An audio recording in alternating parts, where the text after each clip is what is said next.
1,00,000 మంది శివభక్తులతో కలిసి మహారుద్రాక్ష పూజలో పాల్గొనండి. వెంటనే కాల్ చేసి మీ పేరును నమోదు చేసుకోండి. సుమన్ టీవీ ప్రేక్షకులకు నమస్కారం. నేను మీ అనలిస్ట్ మందిరి కృష్ణారెడ్డి.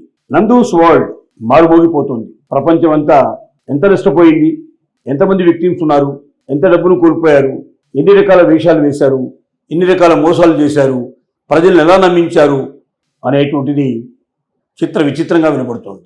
వీళ్ళు యూకేలో బేస్ చేసుకొని హోటల్స్ నడుపుతున్నాం, మేము అనేక రకాల పరిశ్రమలు నడుపుతున్నాం, మా ద్వారా మీకు మంచి మంచి ఉద్యోగాలు దొరుకుతాయి, మంచి భవిష్యత్తు ఉంటుంది, మీకు విదేశాల లోపల మంచి ఉద్యోగాలు సంపాదించి పెట్టే బాధ్యత మాది అని చెప్పి చాలామంది నమ్మించారు.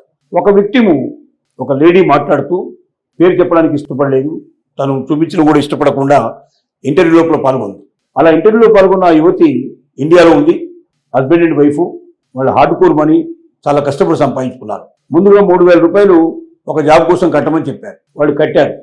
3,000 పౌండ్స్ కట్టారు. కట్టిన తర్వాత సుమారు 3 లక్షల చిల్లర అవుతుంది కట్టారు వాళ్ళు. ఈ కట్టిన తర్వాత కొద్ది రోజుల్లోనే ఆ జాబ్ మీకు దొరకలేదు, అది వేరే వాళ్ళకి అలాట్ అయిపోయింది, మీ డబ్బు మీకు సేఫ్గా పంపిస్తున్నాం అని చెప్పి 3,000 పౌండ్లు తిరిగి పంపించారు. అది ఎంత నమ్మకాన్ని కలిగించిందంటే ఆ దంపతులకి ఈ రోజుల్లో ఇచ్చిన డబ్బులు ఎవరిస్తాడు, చేతికి ఎవరిస్తాడు, పట్టుకొని పారిపోయే వాళ్ళు ఎక్కువగా ఉంటారు.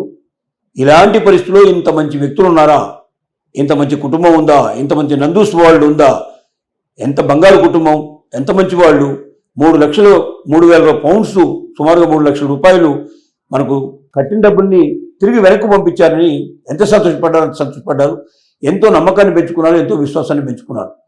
ఇది అయిపోయిన తర్వాత కొన్ని రోజుల తర్వాత సడన్గా ఒక రోజు దాదాపుగా రాత్రిపూట ఫోన్ చేసేసి మీరు వెంటనే కొన్ని గంటల లోపల 15,000 పౌండ్లు మీరు అరేంజ్ చేసినట్టయితే మీకు ఈ జాబు చాలా మంచి జాబు, చాలా గొప్ప జాబు, ఈ జాబ్ మీకు వస్తుంది, ఇలాంటి జాబ్ మీకు కావాలంటే దాని వివరాలు కొన్ని పంపించారు. ఈ జాబ్ కోసం మీరు 15,000 పౌండ్స్ మీరు కట్టాలి, అది ఓవర్ నైట్లో కట్టాలి, మీరు ఎక్కువ లేట్ చేయడానికి వీల్లేదు, కట్టకపోతే మీకు దొరకదు, వేరే వాళ్ళకి ఎవరికి వెళ్ళిపోతుంది, మీకు ఇంట్రెస్ట్ ఉంటే కట్టుకోండి అని చెప్పేశారు. వీళ్ళకి ఏంటంటే 3,000 పౌండ్లు తీసుకొని వెనక్కి పంపించారంటే ఇంకోటి కూడా ఏం చెప్పారు, ఇక్కడ 15 పౌండ్ల కూడా మీకు జాబ్ దొరకకపోతే మీకు 15,000 పౌండ్లు మీకు రిటర్న్ ఇస్తామని చెప్పారు.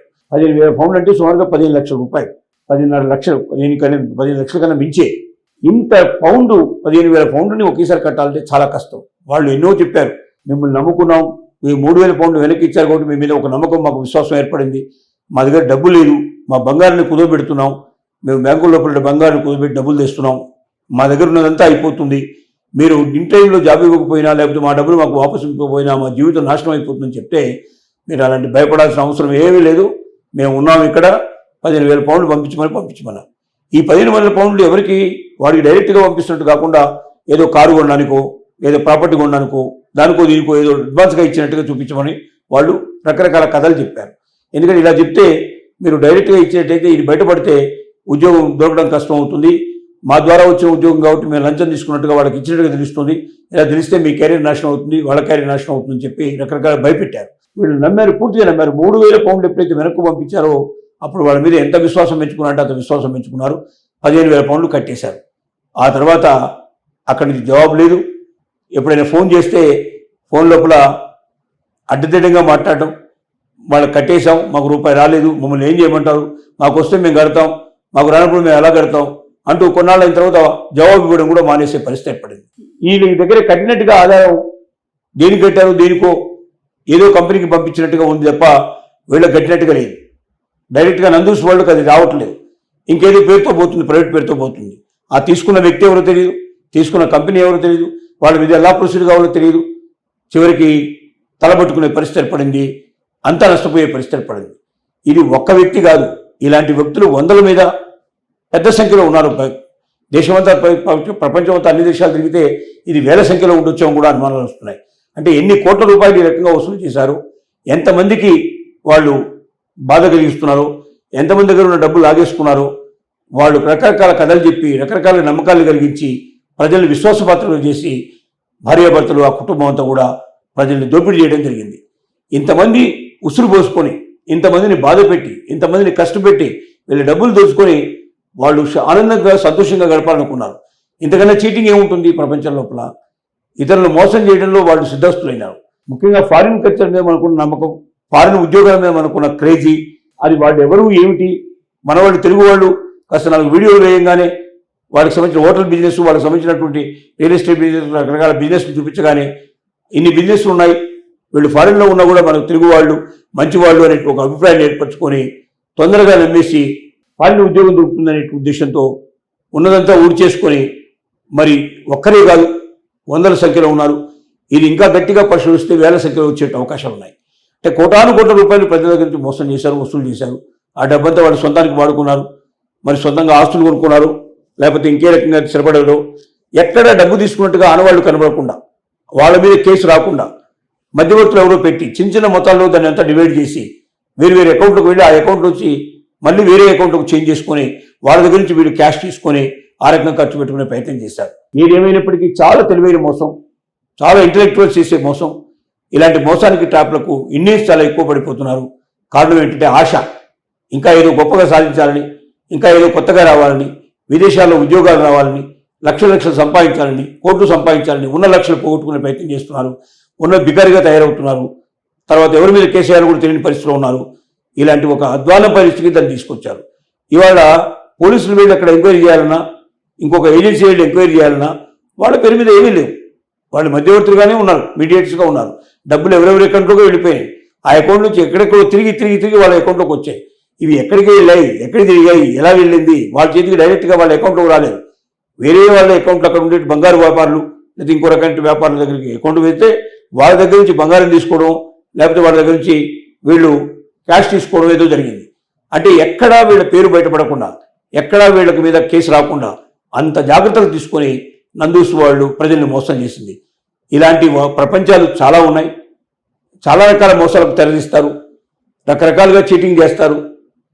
కాబట్టి మనం జాగ్రత్తగా ఉండకపోతే, మనం జాగ్రత్తగా పరిశీలించకపోతే, డబ్బులు అడిగే ప్రత్యేకంగా డబ్బులు పంపించేటప్పుడు 100 సార్లు ఈ డబ్బులు తిరిగి వస్తాయా రాదా, డబ్బులు తిరిగి రాకపోయినా మరి నేను బాధపడకుండా ఉంటానా అన్న భావంతో కట్టాల్సింది తప్ప ఈ ఉద్యోగం నాకు వస్తుంది, ఈ వస్తువు నాకు వస్తుంది అనే భావంతో మాత్రం మనం ఉంటే కొన్నిసార్లు చాలా చోట్ల మనం మోసపోతాం.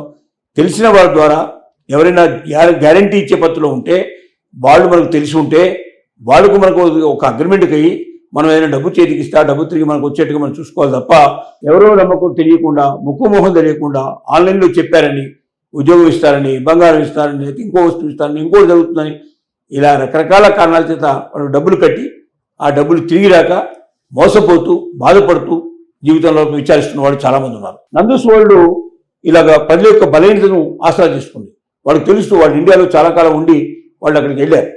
అక్కడికి వెళ్ళిన తర్వాత అక్కడ వాళ్ళకున్న అవకాశాన్ని బట్టి వాళ్ళు రెస్టారెంట్ ఓపెన్ చేసుకొని ఆ తర్వాత దాని ద్వారా నందూస్ వరల్డ్ వీడియోస్ రిలీజ్ చేసుకుంటూ ఒక్కొక్కరిలో నమ్మకాన్ని పెంచుకుంటూ మరి వాళ్ళు మోసాన్ని ముందుగానే చేయాలని ఆలోచించినా ఫస్ట్ కొంత డబ్బు తీసుకొని ఆ డబ్బు వెనక్కి ఇచ్చేస్తే ఒక నమ్మకం విశ్వాసం పెరుగుతుంది. తద్వారా ఆ ట్రస్ట్ ద్వారా ఎంత కావాలంటే సంపాదించుకోవడానికి అవసరం ఉంది, ఎంతకంటే వాళ్ళు పంపిస్తారనేటువంటి వీక్నెస్ వాళ్ళు అర్థం చేసుకున్నారు. అలాగే ఇప్పుడు విట్నెస్ ఎవరితో వచ్చి చెప్తున్నారో నాకు ఆ 3,000 పౌండ్లు వెనక్కి పంపించి ఉండకపోతే నేను 15,000 పౌండ్లు పంపించేవాడిని కాదు. 15,000 పౌండ్లు నేను ఎట్లా పంపించానంటే 3,000 పౌండ్లు మేము పంపించింది ఉద్యోగం మీకు రాలేదు కాబట్టి మీ డబ్బు మీకు వాపసు ఇస్తున్నామని చెప్పి వాపసు పంపించడం మమ్మల్ని చాలా ఆనందపరిచింది. మాలాగా ఎంతమందికి ఇలా పంపించారో తెలియదు. అంటే ఇది మోసంలో ఒక భాగం. ముందు ఇంత డబ్బు అలాగే చాలామంది బెట్టింగ్లో కూడా, క్రికెట్ బెట్టింగ్ కానీ మిగతా బెట్టింగ్లో కూడా ఏం చేస్తారంటే నీకు డబ్బులు వచ్చాయని చెప్పి మనకు కొంత పంపించేస్తారు. ఆ కొంత డబ్బు వెనక్కి వచ్చేసరికల్లా ఇంకా ఎంతో వస్తుందని ఆశతో మనం పెడుతూ పోతాం. ఇలా ఎక్కువ డబ్బులు మనం పెట్టడం వల్ల పూర్తిగా పెద్ద ఎత్తులో మనం మోసం చేయాలంటే కొద్ది మొత్తాల్లో మనకు తిరిగి ఇవ్వాలి. కాబట్టి చిన్న చిన్న మొత్తాల్లో ఉండి తిరిగి ఇస్తారు, దానికన్నా ఎక్కువ ఇస్తారు, చివరికి పెద్ద మొత్తంలో మోసం చేస్తారు. ఈ మోసాల మీరు వెళ్ళకండి. నందూస్ వరల్డ్ లాంటి వరల్డ్స్ చాలా ఉన్నాయి. ఏ వరల్డ్కి వెళ్ళకండి. మీ ప్రపంచాన్ని మీరు స్వయంగా నిర్మించుకోండి. ఈ దేశంలో మీరు చూసిన చోట కూడా ఎక్కడైనా ఎవరైనా ఎక్కువ డబ్బులు ఇస్తారంటే మిమ్మల్ని మోసం చేస్తున్నారని మీరు అర్థం చేసుకోండి. రూపాయి వడ్డో ₹2 వడ్డో మితంగా వస్తే అది కరెక్ట్ అని తెలుసుకోవడానికి ప్రయత్నం చేయండి. అది కూడా గ్యారెంటీ లేకుండా, వారంటీ లేకుండా మీకు ఏదైనా ల్యాండో లేదా బంగారం ఏదైనా తీసుకుని తాకట్టు పెట్టుకొని ఇవ్వండి తప్ప నోటి మాటలతో ఇచ్చిన డబ్బులు తిరిగి వెనక్కు రావు. ఒక్కసారి నోటి మాటలతో ఇచ్చారని నీళ్లలో వేసినట్టు లెక్క, తిరిగి అది రాదని మాత్రం గ్రహించుకోండి. ఈ రకంగా మీరు ముందుకెళ్ళండి, మోసాల బారిన పడకండి అని మీకు విపులంగా వివరిస్తున్నాం.